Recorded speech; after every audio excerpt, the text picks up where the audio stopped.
nga guys, the reason why we're here at the house, di sa bahay nila Auntie Casey. Kasi nga, may surprise namin siya dahil birthday niya ngayon.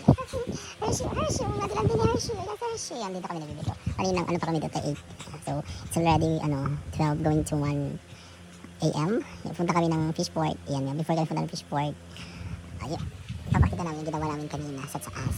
Surprise yun. So, we have to talk later. Bye.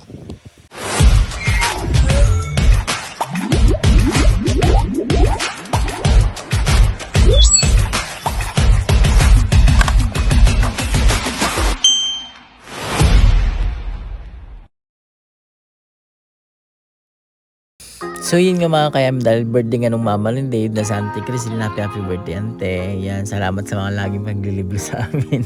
Pag-support sa mga kabalbalan namin. So bilang ganti naman sa mga yung mga kabalbalan namin ito dahil nga mag-birthday kayo. So sekreto kaming gumawa ng backdrop dito sa may sa taas dahil hindi nga niya alam to dahil actually pinunta lang ko ni Dave, sabi niya sis pa-help kasi alam na naman nila na marunong ko magganito, so gusto ko mong pagawa ng backdrop dyan. Ayan, PM niyo ako, talagang may knowledge. Di ko naman sinasabing magaling ako, pero may knowledge ko sa pagbabackdrop dahil nga nag-work din ako ng catering. Ayan, sabi ko kay di ba gawin niya yung bouquet ni mama niya, and then ako naman gagawa mag-backdrop dahil nga may mga sobra akong mga pang balloons at pang backdrop sa bahay kasi usually pag may mga occasion akong pinupuntahan may nakasettle sa akin mga yung nakitira, inuwi ko talaga, and then kasi sabi ko magagamit ko to pag just in case na may event o may event sa bahay, may mga kailan mga friend ko, and then madali ako natatakbuhan ni Dave. Alam nyo naman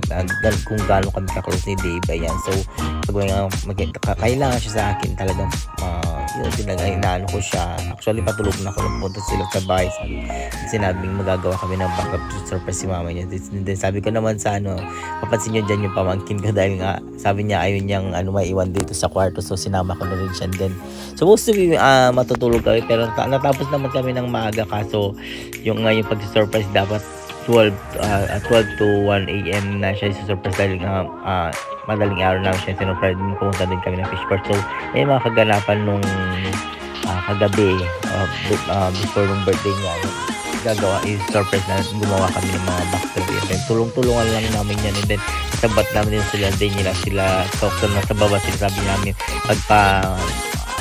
umisip sila ng malakas sa baba dahil nga sobrang lakas ng compressor pag babalong na naririnig din sa baba. So habang hindi kami natatapos, ilibangan nila sa baba para hindi halatang may ginagawa kami surprise. So yun lang mga kaya, pag gusto yung paggawa ng mga simpleng backdrop or may mga event kayo, pwede nyo kami i-PM, kami ang gagawa nyo. So yun lang, bye.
Sama po. 1, 2, 3. 1, 2, 3.